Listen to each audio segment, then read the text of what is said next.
All right, let's do this. Today, we're giving the global economy a quick 5-minute health check.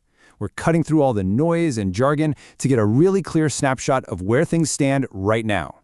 I mean, it's the big question, right? You hear bits and pieces on the news, headlines flash across your screen, and honestly, it can all feel pretty overwhelming. Is everything going up? Is it going down? Or is it a little of both? Well, today, we're going to cut right through that confusion and check the vital signs together. So first up in our checkup, let's take the economy's pulse. And probably the most common way to do that is to look at the world's major stock markets. You can think of these as the big scoreboards for thousands of companies all across the globe. Now, what's so fascinating here is that there really isn't one single story. If you look at the year-to-date numbers, you'll see U.S. markets like the S&P 500 are down a little bit, and it's a similar story for Germany's DAX. But then you glance over at Japan's Nikkei and, whoa, it's up over 6%. And the UK's FTSE 100 is also in positive territory. It's definitely not a unified trend. So what does this all mean? The big takeaway is this: the world's markets are not moving in lockstep. This kind of mixed performance suggests a global economy that's, still trying to find its footing. Different regions are facing their own unique challenges, from supply chain headaches to soaring energy costs. It's a really complex picture of uncertainty. Okay, so let's zoom in a bit. We're going from that 30,000-foot view of the market right down to ground level. We're going to look at some individual companies that I guarantee you know, the ones that literally shape our daily lives. And would you look at that? It's the same story here. What a mix. You've got tech giants like Apple and Tesla posting solid one-year gains. But then you see NVIDIA. Just look at that. It's up over 50% in 1 year and an absolutely incredible 600+% over 3 years, totally riding that AI wave. But on the other hand, you have a massive company like Adobe, which has had a really tough year, down over 37%. It just goes to show, even among the titans of industry, fortunes can be wildly different. And this really gets to the heart of what the market is. You can have these just explosive, almost unbelievable gains. This number right here, that's the 3-year return for Micron, another huge player in the semiconductor game. It represents the incredible rewards that are possible. But on the absolute flip side of that coin, you have some serious risk. This is Adobe's 1-year performance. A huge loss for a super well-respected company, and a pretty painful reminder of just how volatile the market can be. And that's really the key takeaway for the market's pulse check.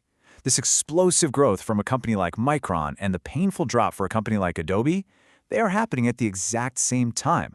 High risk and high reward aren't just ideas, they're playing out side by side every single day. Okay, we've checked the pulse, now let's check the vitals. We're shifting gears from the world of stocks and shares to the world of stuff. The actual raw materials that build our cars, heat our homes, and power our factories. This is where the digital economy smacks right into the physical world. Before we jump into the numbers, let me quickly explain something. When you hear people talk about the price of oil or copper, they're usually talking about something called a commodity future. Basically, it's a contract, a bet, really, on what that raw material will be worth down the road. It's the global marketplace for pretty much everything that gets mined, drilled, or grown. So what are these vitals telling us? Well, just look at those energy prices. In just the last month alone, both crude oil and Brent oil are up over 56%. I mean, that is a huge rapid jump. In contrast, you see something like copper, which is a key indicator for things like construction, it's pretty flat. And natural gas prices have actually dropped this year. The big story here is, without a doubt, energy. This chart really puts it all into perspective. We are not talking about small changes here. With year-to-date gains of over 70% for crude oil and over 90% for heating oil, this is a major economic event. This is exactly why you're feeling the pain at the gas pump and why your utility bills are shooting up. This surge in energy costs is like a fever running through the whole system, and it affects nearly every part of the economy. All right, for our final test, we're going to look at something that's a little more complex. But believe me, it is incredibly important: government bonds. If stocks are the pulse and commodities are the vitals, think of the bond market as the long-term prognosis. This is the bedrock of the entire financial system. So what on earth is a bond yield? Put simply, it's the interest rate a government pays you to borrow your money. When you buy a government bond, you're literally lending that government money, and the yield is your return on that loan. So why does it matter so much? Because it's seen as one of the safest investments in the world, and its level tells us a whole lot about what the smartest investors think is going to happen years from now.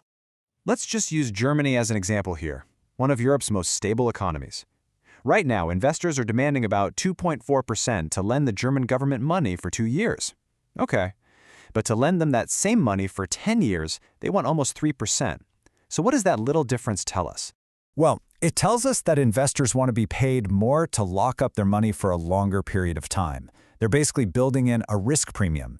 It suggests they believe that over the next decade, there's a bigger risk of things like inflation eating away at their profits. It's a subtle but really powerful signal of caution about the long-term economic outlook. So there you have it. Our 5-minute health check is done.